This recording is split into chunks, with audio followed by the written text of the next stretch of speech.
In economics, BRIC is a grouping acronym that refers to the countries of Brazil, Russia, India and China, which are all deemed to be at a similar stage of newly advanced economic development. It is typically rendered as the BRICs, or the BRIC countries, or the BRIC economies, or alternatively as the Big Four. A related acronym is BRICS, which includes South Africa. The acronym was coined by Jim O'Neill in a 2001 paper entitled Building Better Global Economic BRICs. The acronym has come into widespread use as a symbol of the apparent shift in global economic power away from the developed G7 economies towards the developing world. Projections on the future power of the BRIC economies vary widely. Some sources suggest that they might overtake the G7 economies by 2027. More modestly, Goldman Sachs has argued that, although the four BRIC countries are developing rapidly, it was only by 2050 that their combined economies could eclipse the combined economies of the current richest countries of the world. In 2010, however, while the four BRIC countries accounted for over a quarter of the world's land area and more than 40% of the world's population, they accounted for only 1/4 of the world gross national income. According to a paper published in 2005, Mexico and South Korea were the only other countries comparable to the BRICs, but their economies were excluded initially because they were considered already more developed, as they were already members of the OECD. The same creator of the term BRIC endorsed the term MINT, that includes Mexico, Indonesia, Nigeria and Turkey. Goldman Sachs did not argue that the BRICs would organize themselves into an economic bloc, or a formal trading association, as the European Union has done. However, there are some indications that the four BRIC countries have been seeking to form a political club or alliance, and thereby converting their growing economic power into greater geopolitical clout. On June 16, 2009, the leaders of the BRIC countries held their first summit in Yekaterinburg, and issued a declaration calling for the establishment of an equitable, democratic and multipolar world order. Since then they have met in Brasilia in 2010, met in Sanya, on China's Hainan Island in 2011 and in New Delhi, India, in 2012.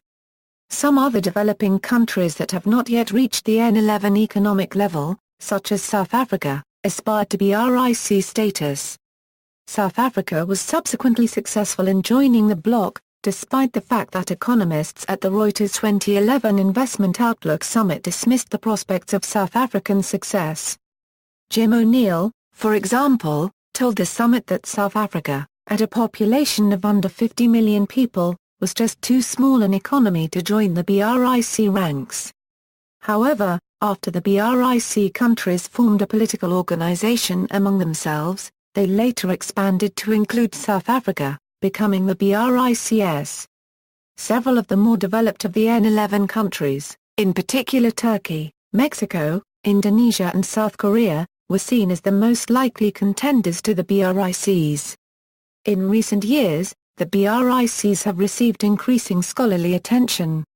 Brazilian political economist Marcos Prado Troijo and French investment banker Christian Czar Gleis founded the Bric Lab at Columbia University, a forum examining the strategic, political and economic consequences of the rise of BRIC countries, especially by analyzing their projects for power, prosperity and prestige through graduate courses, special sessions with guest speakers, executive education programs, and annual conferences for policymakers, business and academic leaders, and students.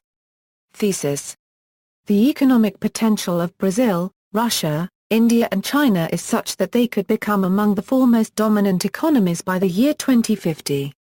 The thesis was proposed by Jim O'Neill, global economist at Goldman Sachs.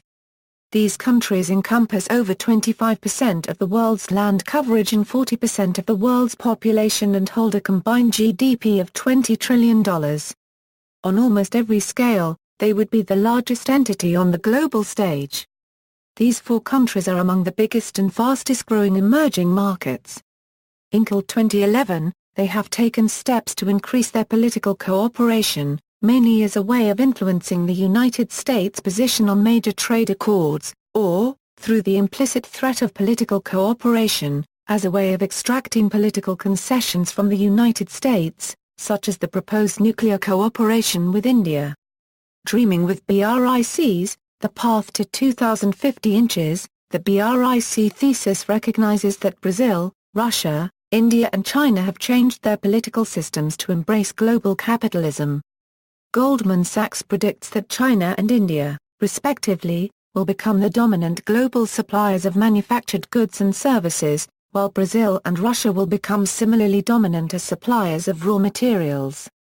Of the four countries, Brazil remains the only polity that has the capacity to continue all elements, meaning manufacturing, services and resource supplying simultaneously.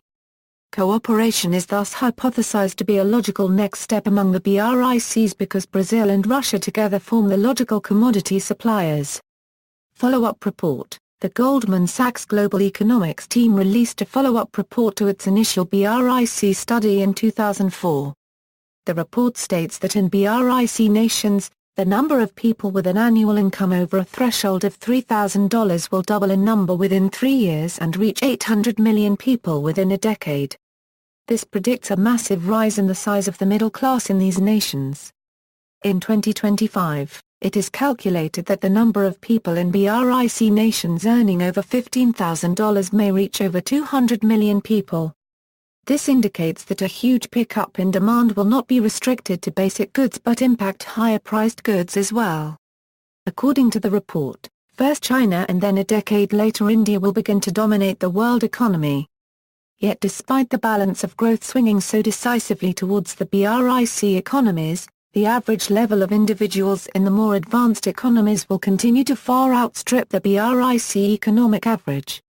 The report also highlights India's inefficient energy consumption and mentions the dramatic underrepresentation of these economies in the global capital markets. The report also emphasizes the enormous populations that exist within the BRIC nations, which makes it relatively easy for their aggregate wealth to eclipse the G6, while per capita income levels remain far below the norm of today's industrialized countries.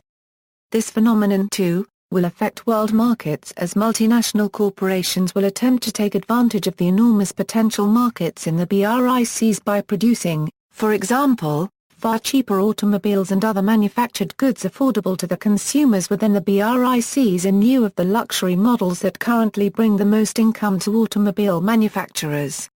India and China have already started making their presence felt in the service and manufacturing sector respectively in the global arena. Developed economies of the world have already taken serious note of this fact. 2007, second follow-up report. This report compiled by lead authors Tushar Poddar and Eva Yi gives insight into India's rising growth potential. It reveals updated projection figures attributed to the rising growth trends in India over the last 4 years. Goldman Sachs assert that India's influence on the world economy will be bigger and quicker than implied in our previously published BRIC's research. They noted significant areas of research and development, and expansion that is happening in the country, which will lead to the prosperity of the growing middle class. India has 10 of the 30 fastest growing urban areas in the world and, based on current trends, we estimate a massive 700 million people will move to cities by 2050. This will have significant implications for demand for urban infrastructure, real estate, and services. In the revised 2007 figures, based on increased and sustaining growth, more inflows into foreign direct investment, Goldman Sachs predicts that from 2007 to 2020, India's GDP per capita in US dollar terms will quadruple, and that the Indian economy will surpass the United States by 2043. At the same time, the report indicated that Russia, while continuing its dominance of the European energy market, would continue to struggle economically, as its population declines. Equity in 2 decades, a changing landscape. According to a 2010 report from Goldman Sachs, China might surpass the United States in equity market capitalization terms by 2030 and become the single largest equity market in the world. By 2020, America's GDP might be only slightly larger than China's GDP. Together, The four BRICs may account for 41% of the world's market capitalization by 2030, the report said. In late 2010, China surpassed Japan's GDP for the first time, with China's GDP standing at $5.88 trillion compared to Japan's $5.47 trillion. China thus became the world's second largest economy after the United States. Based on a March 2011 Forbes report, the BRIC countries counted 301 billionaires among their combined populations, exceeding the number of billionaires in Europe, which stood at 300 in 2011. According to the National Institute of Economic and Social Research based on International Monetary Fund figures, in 2012 Brazil has become the sixth biggest economy in the world by overtaking UK with $2.52 trillion and $2.48 trillion, respectively. In 2010, the Brazilian economy was worth $2.09 trillion and UK with $2.25 trillion. Significant increases caused by Brazilian economic boom on high food and oil prices. After Standard & Poor's stated that India's growth outlook could deteriorate if policymaking and governance do not improve, in June 2012 Fitch Ratings cut its credit outlook to negative from stable with maintained its BBB rating, the lowest investment grade rating. A week before Fitch released the rating, S&P said India could become the first of the BRIC countries to lose investment grade status. Since the beginning of the Great Recession, in Q3 2013 economy of Brazil contracted by 0.5% from the previous quarter as the first contraction since Q1 2009. For the year 2013, China for the first time surpassed $4 trillion of world trade and become as world's largest trading country, consist of export $2.21 trillion and import $1.95 trillion. While the United States for 11 months of 2013 world trade figure totaling $3.5 trillion and seems cannot beat China. China world trade balance in 2013 surplus by almost $260 billion, a 12.8% increase from last year. Statistics. The Economist publishes an annual table of socio-economic national statistics in its Pocket World in Figures. Extrapolating the global rankings from their 2008 edition for the BRIC countries and economies in relation to various categories provides an interesting touchstone in relation to the economic underpinnings of the BRIC thesis. It also illustrates how, despite their divergent economic bases, the economic indicators are remarkably similar in global rankings between the different economies. It also suggests that, while economic arguments can be made for linking Mexico into the BRIC thesis, the case for including South Korea looks considerably weaker. A Goldman Sachs paper published in December 2005 explained why Mexico was not included in the original BRICs. The following three tables are lists of economies by incremental GDP from 2006 to 2050 by Goldman Sachs. They illustrate that the BRICs and N11 nations are replacing G7 nations as the main contributors to world's economic growth. From 2020 to 2050, 9 of the 10 largest countries by incremental GDP are occupied by the BRICs and N11 nations, in which the United States remains to be the only G7 member as one of the 3 biggest contributors to the global economic growth. At World Economic Forum 2011, there are 365 corporate executives from BRIC and other emerging nations out of 1,000 participants. It is a record number of executives from emerging markets. Nomura Holdings Incorporated's co-head of global investment banking said that it's a reflection of where economic power and influence is starting to move. The International Monetary Fund estimates emerging markets may expand 6.5% in 2011, more than double the 2.5% rate for developed countries. BRIC's takeover made record by 22% of global deals or increase by 74% in 1 year and more than quadruple in the last 5 years. History. Various sources refer to a purported original BRIC agreement that predates the Goldman Sachs thesis. Some of these sources claim that President Vladimir Putin of Russia was the driving force behind this original cooperative coalition of developing BRIC countries. However, thus far, no text has been made public of any formal agreement to which all 4 BRIC states are signatories. This does not mean, however, that they have not reached a multitude of bilateral or even quadrilateral agreements. Evidence of agreements of this type are abundant and are available on the foreign ministry websites of each of the 4 countries. Trilateral agreements and frameworks made among the BRICs include the Shanghai Cooperation Organization and the IBSA Trilateral Forum, which unites Brazil, India, and South Africa in annual dialogues. Also important to note is the G20 Coalition of Developing States, which includes all the BRICs. Also, because of the popularity of the Goldman Sachs thesis BRIC, this term has sometimes been extended whereby Bric, BRICA, and BRICit have become more generic marketing terms to refer to these emerging markets. In an August 2010 op-ed, Jim O'Neill of Goldman Sachs argued that Africa could be considered the next BRIC. Analysts from rival banks have sought to move beyond the BRIC concept, by introducing their own groupings of emerging markets. Proposals include civets, the Eagles and the 7% Club. South Africa sought BRIC membership since 2009 and the process for formal admission began as early as August 2010.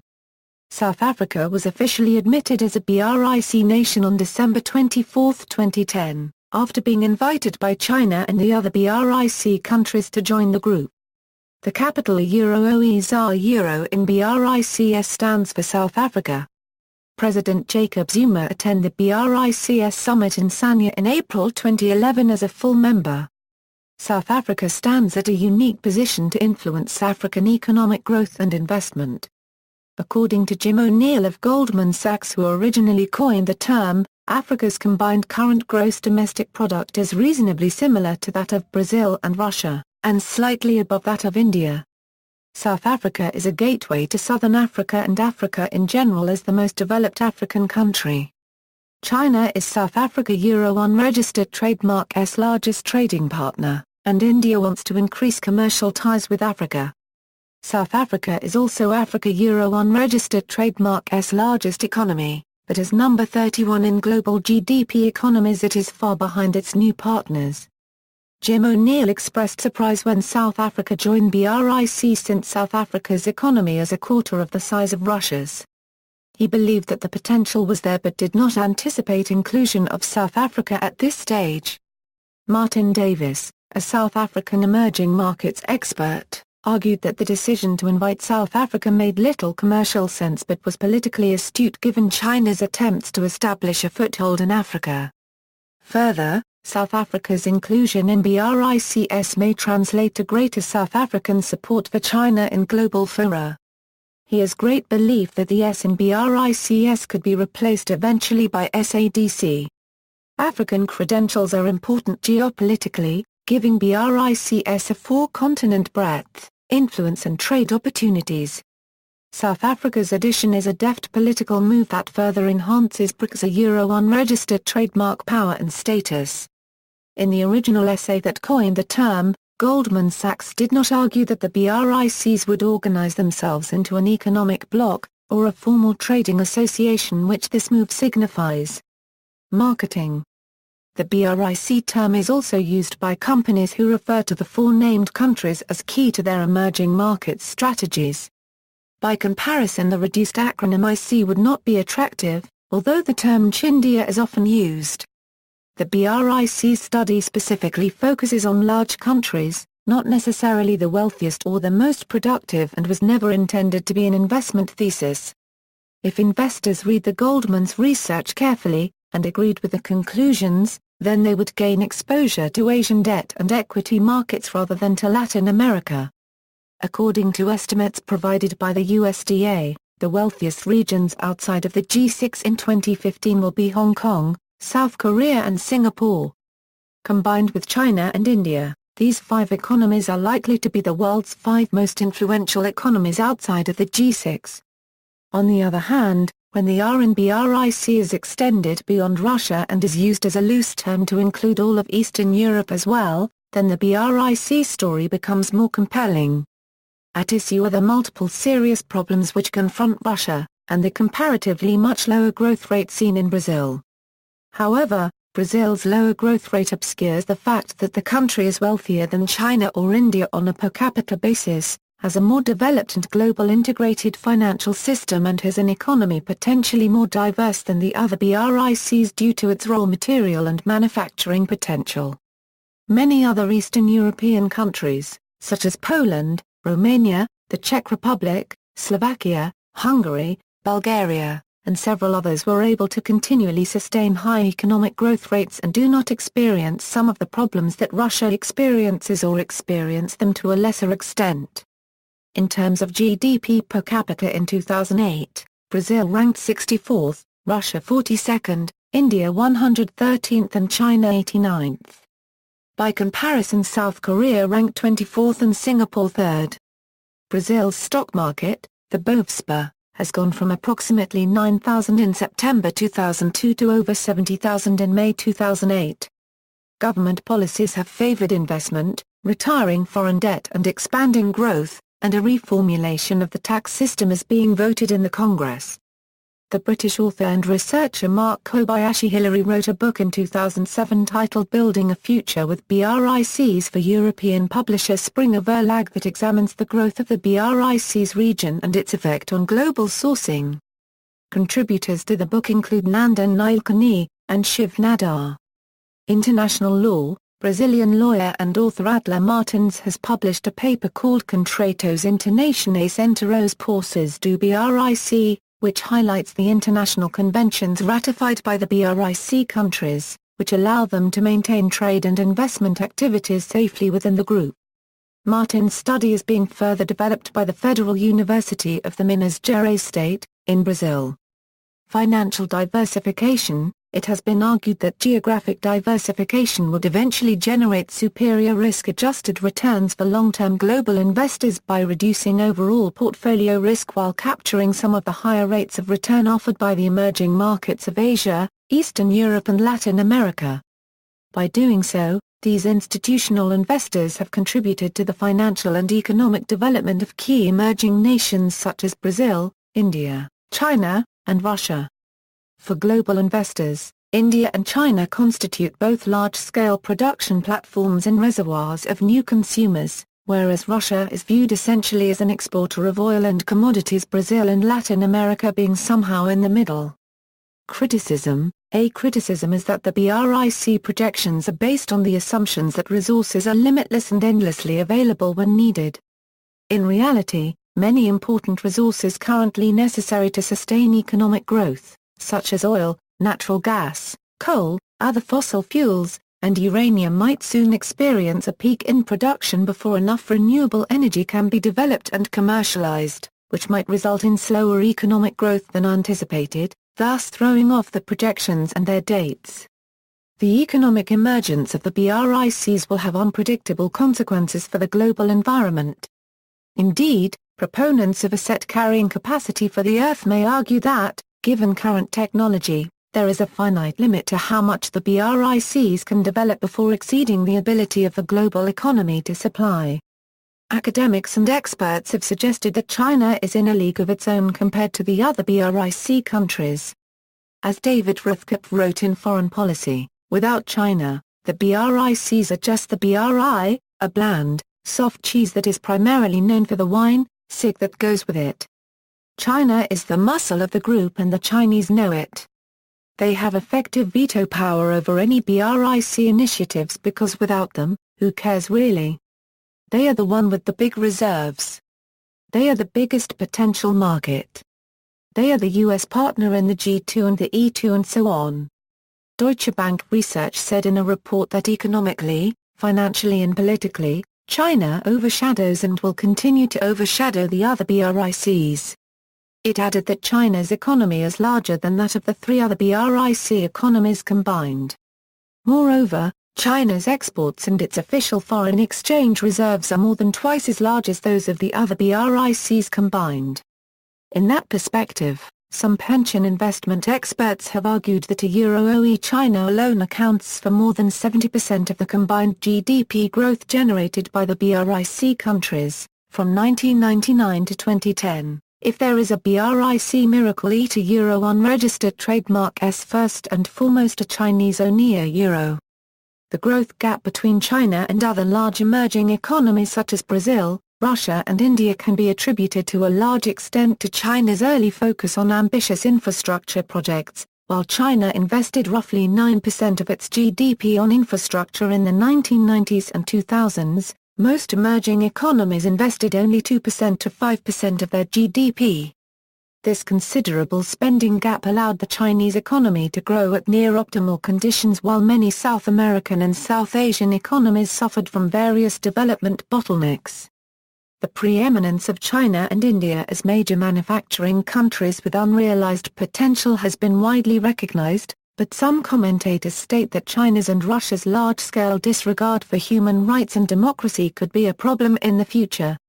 Human rights issues do not inform the foreign policies of these two countries to the same extent as they do the policies of other large states such as Japan, India, the EU states and the United States. There is also the possibility of conflict over Taiwan in the case of China, or Ukraine in the case of Russia. There is also the issue of population growth.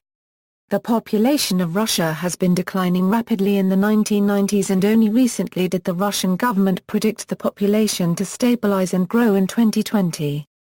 Brazil's and China's populations will begin to decline in several decades, with their demographic windows closing in several decades as well. This may have implications for those countries' future, for there might be a decrease in the overall labor force and a negative change in the proportion of workers to retirees. Brazil's economic potential has been anticipated for decades, but it had until recently consistently failed to achieve investor expectations. Only in recent years has the country established a framework of political, economic, and social policies that allowed it to resume consistent growth. The result has been solid and paced economic development that rival its early 70s miracle years, as reflected in its expanding capital markets, lowest unemployment rates in decades, and consistent international trade surplus euro that led to the accumulation of reserves and liquidation of foreign debt. Finally, India's relations with Pakistan have always been tense. In 1998, there was a nuclear standoff between Pakistan and India. Border conflicts with Pakistan, mostly over the long-held dispute over Kashmir, has further aggravated any economic ties. This impedes progress by limiting government finances, increasing social unrest, and limiting potential domestic economic demand. Factors such as international conflict, civil unrest, and wise political policy, outbreaks of disease and terrorism are all factors that are difficult to predict and that could have an effect on the destiny of any country. Other critics suggest that BRIC is nothing more than a neat acronym for the four largest emerging market economies, but in economic and political terms nothing else links the four. Two are manufacturing-based economies and big importers, but two are huge exporters of natural resources. The Economist, in its special report on Brazil, expressed the following view: in some ways Brazil is the steadiest of the BRICs. Unlike China and Russia, it is a full-blooded democracy.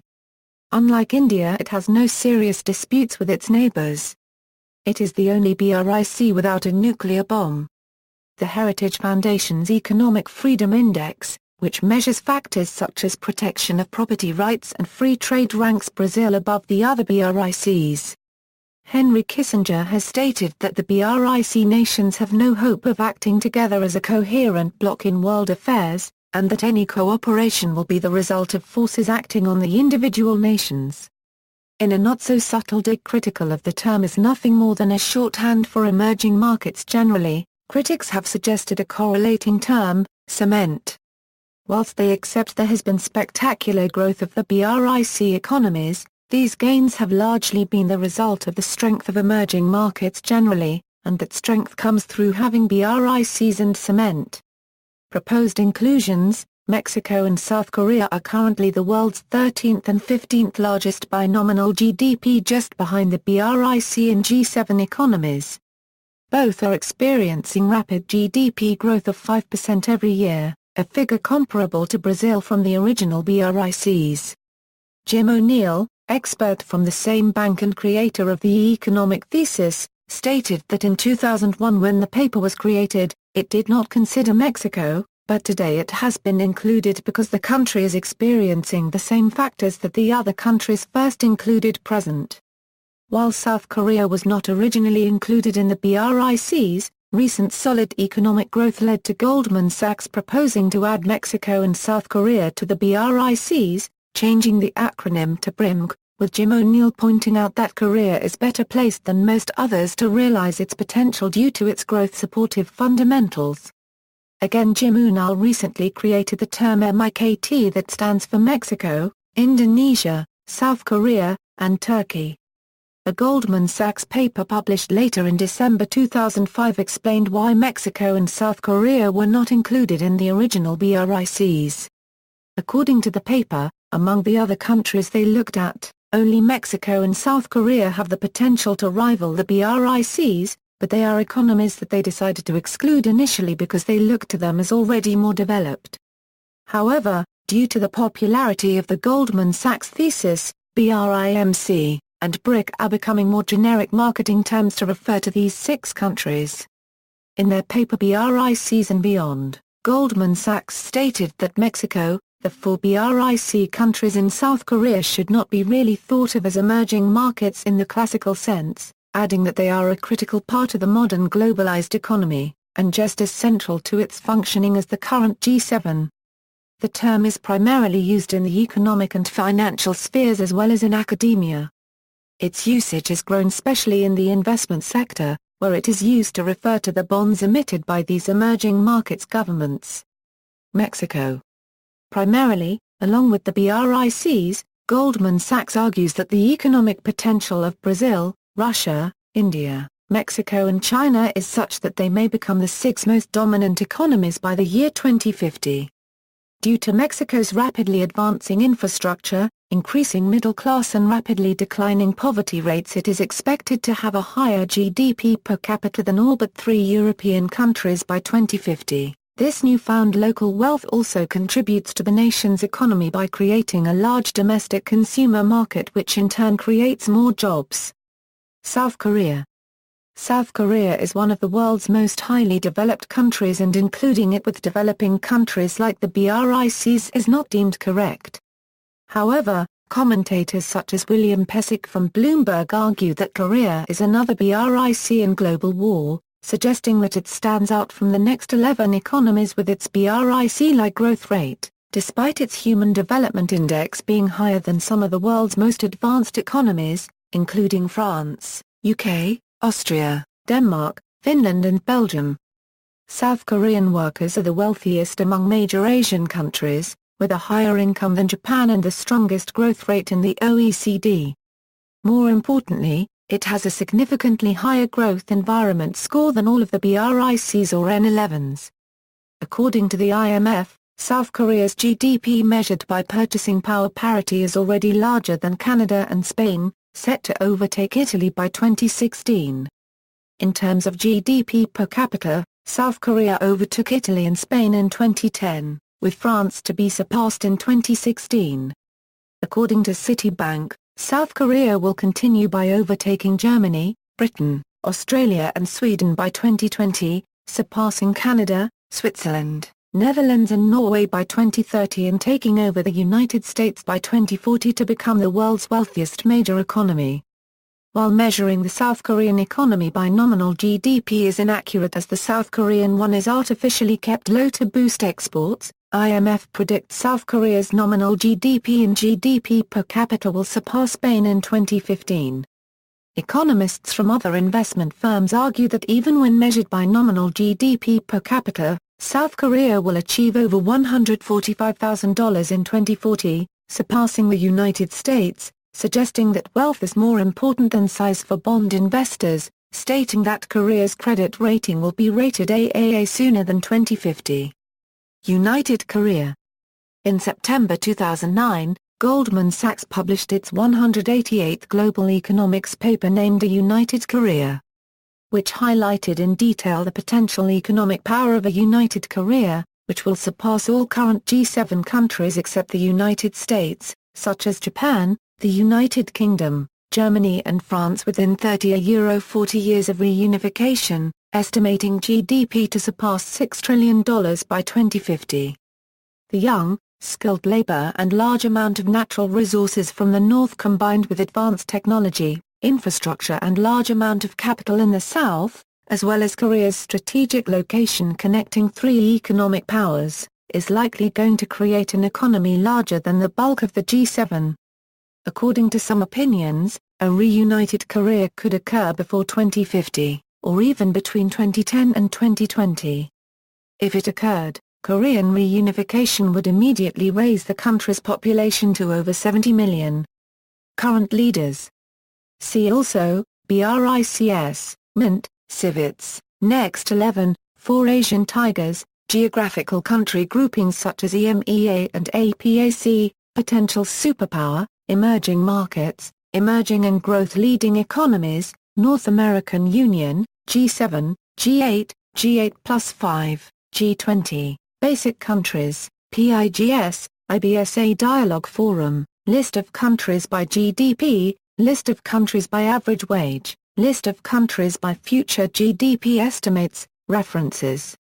Bibliography, Elder, Miriam, and Lee, Joe, A.L., Who's Who, Bric leaders take their place at the top table, Financial Times, London, September 25, 2008, Faisaley, M. Nicholas, A Euro-OE Forecasting the Future, the BRICs and the China Model A Euro, JTW/USAK Research Center, March 9, 2011, Cape, Alexander, Les Nouvelles Puissances Mondiales.